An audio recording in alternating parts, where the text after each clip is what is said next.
Hey everyone, welcome back to another episode of Million Dollar Media. I'm your host, Max Kellerhalls, and with me today we have... Sierra. And today we are talking about The Running Man, the movie based on the Stephen King book, which is a remake slash reimagining of the 1987 Arnold Schwarzenegger film, and also it's directed by Edgar Wright. I Yeah. love Edgar Wright films. I'm gonna start off with that. I love his productions. So I was really happy when I found out that he was taking on this project. Granted, I've never seen the first movie, nor have I read the book. Same here. I'm gonna put that out there first. Neither have I. Apparently, like, there's a running theme, pun not intended, of I don't read anything. So if you're like looking for like, hey, is this supposed to be like a one for one of the book, or is this like a one for one of the original movie? This is not that review. This is a review of this movie. I will say one of my family friends, did say that it was a lot less gory in this film than it was in the original film featuring Arnold Schwarzenegger. So I guess there's some good to that. I mean, if you like gore. Especially if you're not into gore. Are you a gore girl or are you not a gore girl? It depends on the film. Like if you were to just like, for instance, looking at like Running Man, just the posters and then just like based off of like the title and then also trailer too. I wouldn't have pinpointed it as a gory film. I like gory movies, but when you look at Running Man or hear about Running Man, it doesn't give gory to me. It gives, I don't want to say like chill, but like relaxed when it comes to that type of nature. And especially not knowing too much about like what it was based off of going into the movie, I wouldn't have said that this would have been a gory movie, which is really interesting when people have come back and said, oh yeah, well, the original movie was more gory or it featured a lot more queasy feeling scenes. Like I wouldn't have expected that at all. Yeah. If I could say one thing is that like the action is good, but it doesn't hit as hard as you would think. Which, and looking into it, granted, I know some people go towards like Rotten Tomatoes views or standings and stuff like that. Just looking at a comparison from the 87 movie to the 2025 movie, Rotten Tomatoes scored this at a 63 versus the 1987 movie at a 59, which is close in comparison.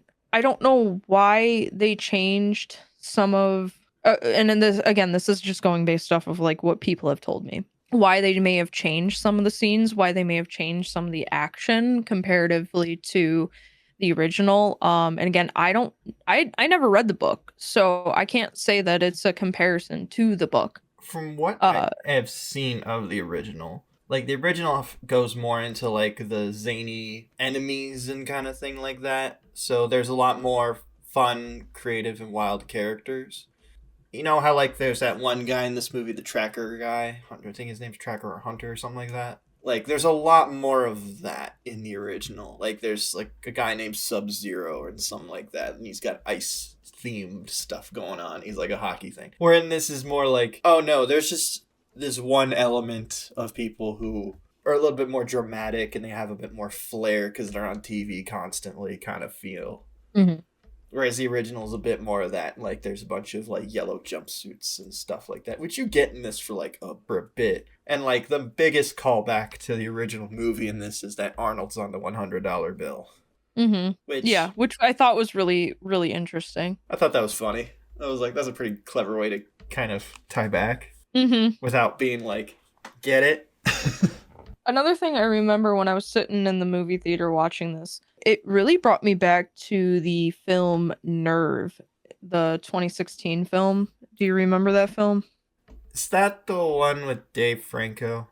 Yes, it's with Dave Franco and Emma Roberts, and they basically do all these like different dares and to win money, which is what that kind of brought me back to be honest with you. I was like, oh, is this going to be like another like rendition of Nerve? I mean, obviously not, because it's based off the Stephen King movie, but I was like, oh, is this going to be like another one of those like, oh, I have to do XYZ? Well, The Running Man is basically this idea that contestants sign up for this TV show where for 30 days you have to evade these hunters. And if you do, you get this insane load of money. And this world is kind of dystopian.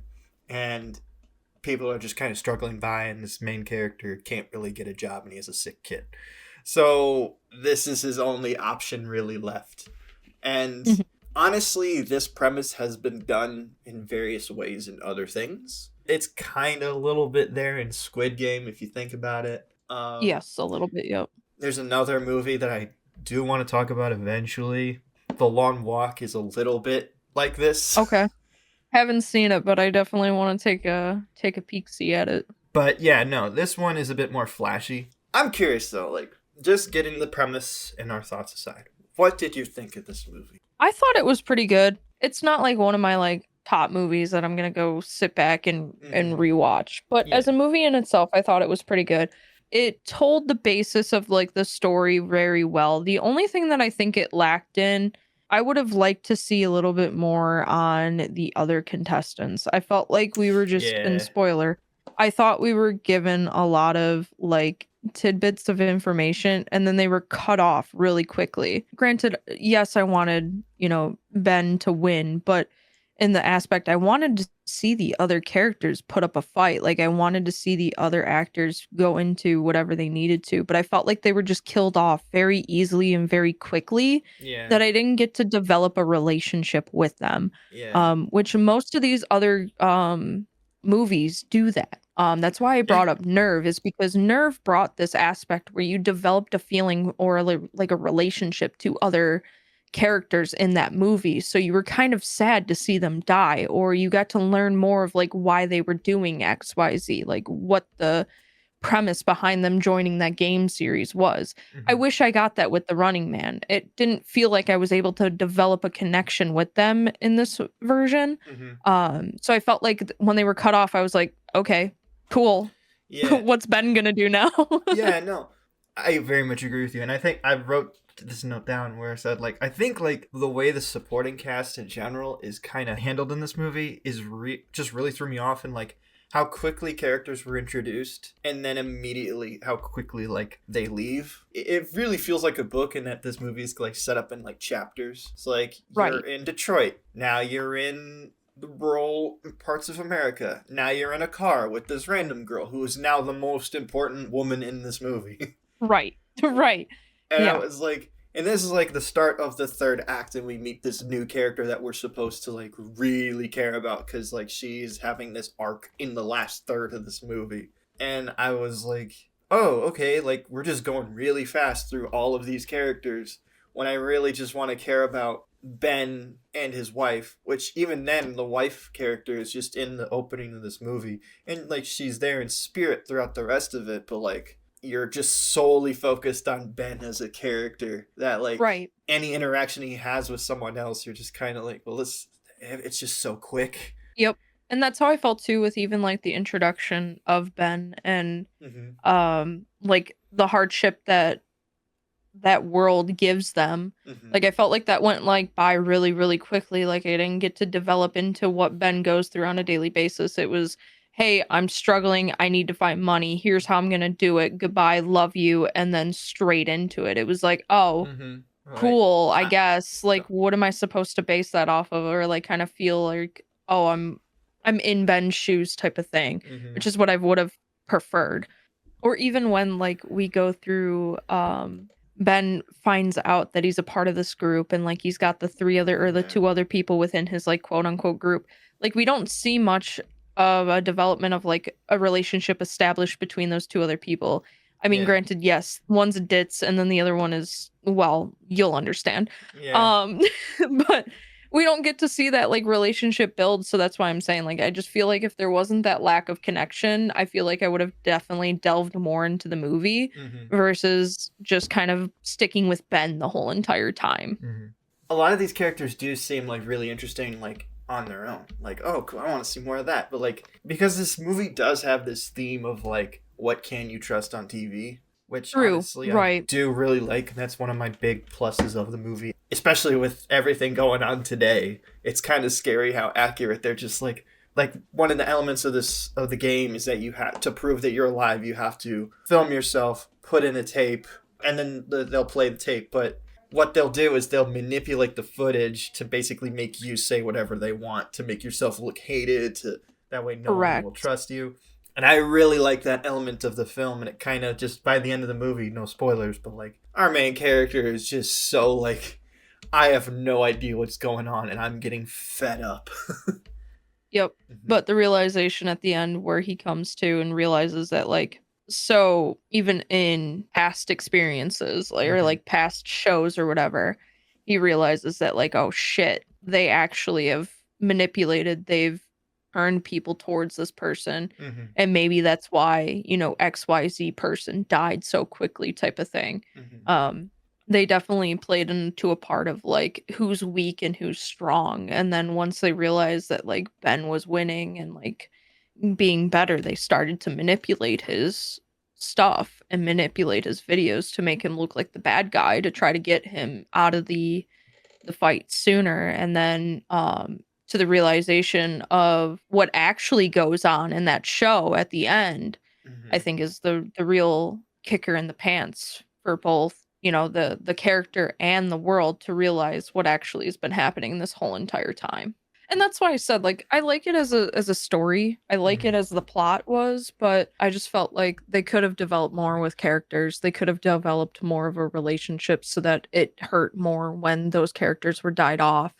Um, Mhm. I just felt like I was following Ben's story, but again, it's personal preference. But as a, Mhm. as a storyteller, I would have loved to just see more of a relationship to build with those other characters.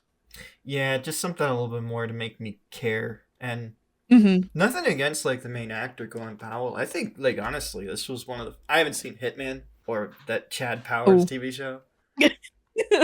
I really like him in this movie. He's really good. He's really funny. I like a character that's just angry all the time. It's kind of satisfying just to see a character who's just fed up with shit and just everything and just vocally just saying what he wants to say.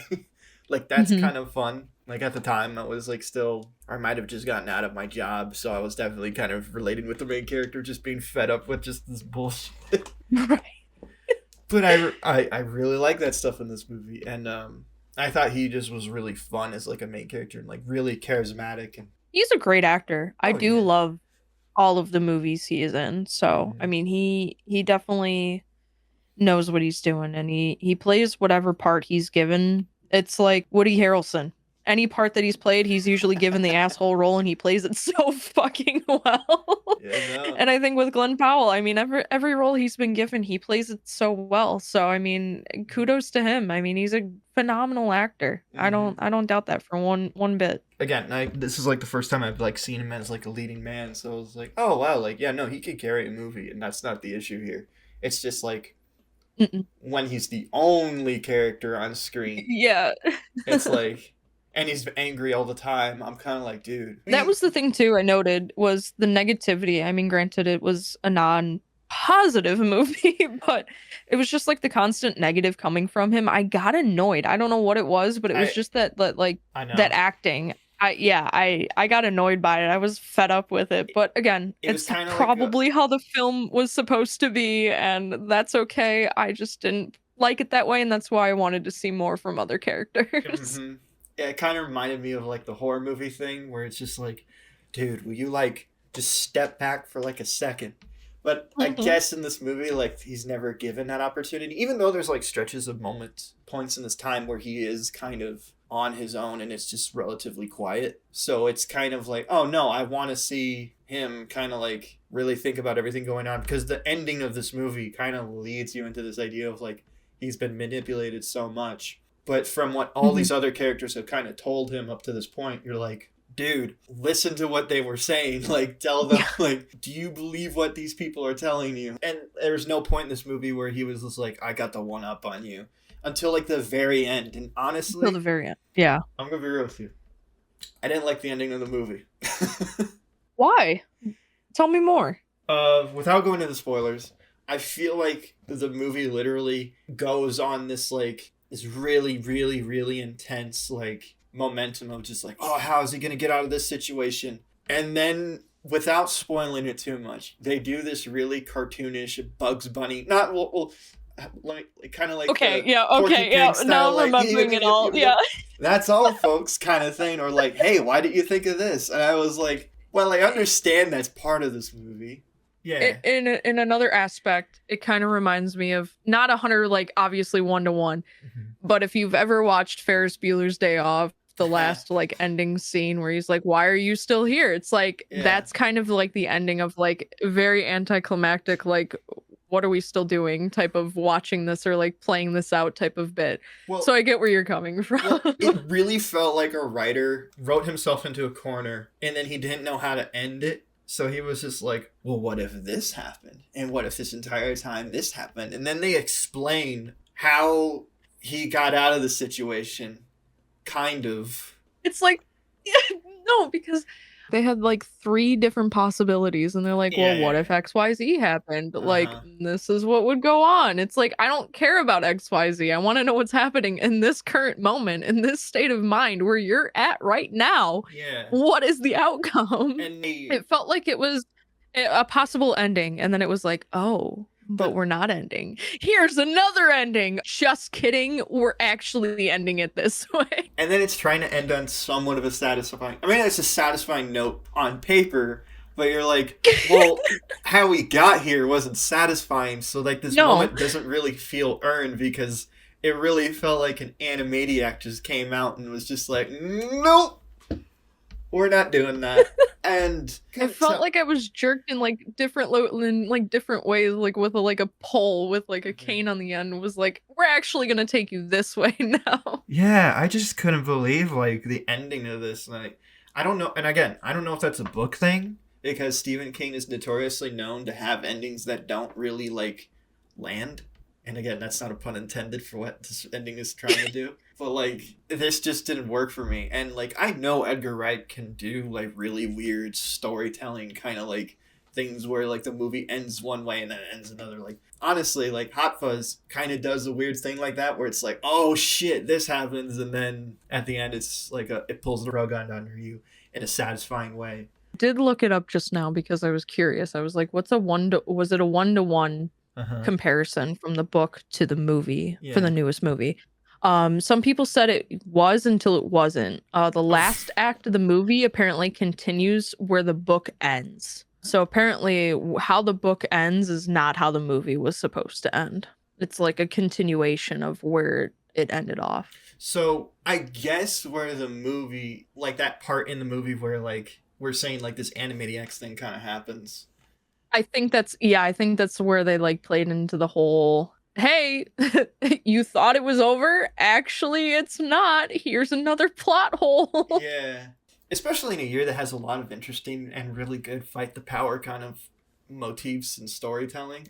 Like I'm thinking of like Andor, I'm thinking of like Daredevil Born Again. I'm thinking of like one battle after after another. This movie tries to be kind of punk, but ultimately doesn't. Like again, when you're just kind of watching this movie and you're just kind of seeing people just in like rural America and stuff like that, you're like, I get that. Like yeah, like there's this underground movement coming about, but it seems to be like if you're not in the Running Man, you seem to be doing decent. Like it Right? sucks, but it's no different than our reality. It's just more focused on media than it is in our real world. Well, I mean, I don't know. Like the whole fight the power element in this didn't really feel all that like earned, especially when at the end it's this big key thing of like how our character kind of gets out of a situation. Because there's this whole thing of like Richards lives, which I swear I've heard from another thing before. So I wonder if that's where this came from. Quite possibly, yeah. Where it's just like blank lives. Like this is something that has been in pop culture for a long time. Because like I swear I've heard Richards lives before, or like as someone made it as a poster or something. But yeah, I don't know. Honestly, like as like an Edgar Wright film goes, I was expecting a lot more style to this. I mean, yeah, I get it, but also we have to realize that it was based off of like a book. So it wasn't something that Well, he artistically wrote. I get it. So coming from somebody who is in the filmmaking industry, it's very hard to have something as creative as you want it to be when you're given a plot for instance, coming from somebody who does like their own music videos in their head, like when I have the script or like the lyrics in front of me, Mhm. it could be harder to write for that versus like something you're developing on your own. Mhm. Granted, yes, would have loved to see a little bit more, but also understand where he was possibly coming from to where he might have had limitations to, or even limited himself Mhm. to fit the script or fit the bill of what the Running Man was Mhm. to the film or to the book. Well, I'm just Um, thinking like this is the guy who did Baby Driver. This is the guy who did Hot Fuzz. This is the guy who did Scott Pilgrim versus the World. All he's also recreating a movie that was also already created. I mean, I that's the thing too. I know, but like I'm thinking like the style in Baby Driver, where I mean you don't have to go like the musical element in that, but like the pacing of the action, and like there's a chase scene in that movie that I really love. I will just say that you don't really get that kind of intensity in this movie as you do in that movie, and I was like, that's not something that like that's something that can work with the story, and I just didn't think it was there. If he knew that he couldn't do what he normally likes to do, or he couldn't like push it in any way, then why did he take this on? And I didn't watch a trailer for this going in, so I had no expectations of like where this was gonna go. I wasn't like looking forward to any specific scene. Every scene in this was the first time that I have seen it. Any little bit of clip that I saw was just when there was like a TV spot, and I looked away real Mhm. quick. That was as Okay. much as I saw from this movie. Like I didn't know much else. Like I kind of knew who was in it. I didn't really know what they were playing. Like there were some characters in this I was like, "Oh, I didn't know they were in this movie." Like, and I won't reveal it here if you didn't know. But yeah, I was just kind of like, I don't know. Like, I just wish there was more to this. And it's not one of those things that I wanted because we saw this together, and I didn't Yeah. want to be like a dick. Like, well, I don't like that. You know what I I mean? mean, I didn't 100% hate it, but I also didn't like 100% like it either. But I Yeah. mean, like I stated, there's some differences that I would have personally made and I would Mm-hmm. have like wished to see. Yeah. Um, but I've also only seen like two or three other of Edgar Wright's movies. So I can't 100% say that like it's what Edgar Wright would do or it's not 100% of what Edgar Wright would do. Okay. Because I've only seen like three of his movies where he's been either an executive producer or director for. So I can't say that it's like Okay. 100% like one to one type of thing. So I can't make that executive decision. But I liked the movie and I liked at least the style that was driven in here. Mm-hmm. So probably if I watch more of his movies, I'll probably be like, "Oh yeah, that definitely like sucked butt," or "Yeah, it's a close comparison, but it's not 100% to like what you're capable of doing, bud." But I won't know until I watch more of his films. Cuz to be honest, I haven't watched Baby Driver either, so That's fair. I mean, I'll say this. If this is the worst of his work, that's saying a lot. Like, entertaining and decent is like the worst he can do is not bad. Like, I've seen some directors I really like turn in some dog shit movies, and I'm like, come on, man, I know you can do better. Very I fear good. there was a limitation. I fear there was some sort of limitation, if I'm being honest with you. But Okay. that's my 2 cents into it, and that's what I'm gonna lead with. Okay. There's nothing really else I gotta say because, again, all the side characters are just kind of like there. But, like, there's some good actors in this. That's all I can say. Like, Yes, Josh Brolin was lots good. of good actors. Oh, I love anything he's a Coleman. he's a beaut. I love anything Coleman. Okay, hold on. I mean, nothing wrong with Josh Brolin. He's a good-looking man, but like, He's a beaut. What do you want from me? I've never heard anybody say he's a beaut. Now you have. I was gonna say like Coleman Domingo. I think he was really good as the TV host. There's some other fun He was mid. shit. Okay, I said what I said. I really like him in this. I thought he was fun. I he was okay. All right, he's not in it enough for me to defend it that much. I just liked it when he That's was. fair. But if you didn't like it, that's fine. Yeah. He I mean, gave off of a charm that I didn't like. I didn't like his charm as the host. I'll be honest. I didn't like it. I didn't okay. appreciate it. I thought he was annoying and I really hated him on screen. Well, I mean, I guess that was the point. Yep, probably. And that's okay. All right. Okay. Fair. Yeah, that's all I gotta say. Fair Um, enough. That's all I gotta say all too. right, yeah, that was The Running Man. Like one of 4 Stephen King films that come out this year. He's got a lot out there. I know, like, and the funny thing is like this was the book that he wrote was under a pseudonym. Like this was like a Richard Bachman book, and then they're like, "Who the fuck is Richard Bachman?" If you guys liked our review, please like, subscribe, and share. Please follow us on our Patreon. We're going to be putting stuff up on the channel very soon. With me today, we had Sierra. All right. Hope you have a good day. Bye.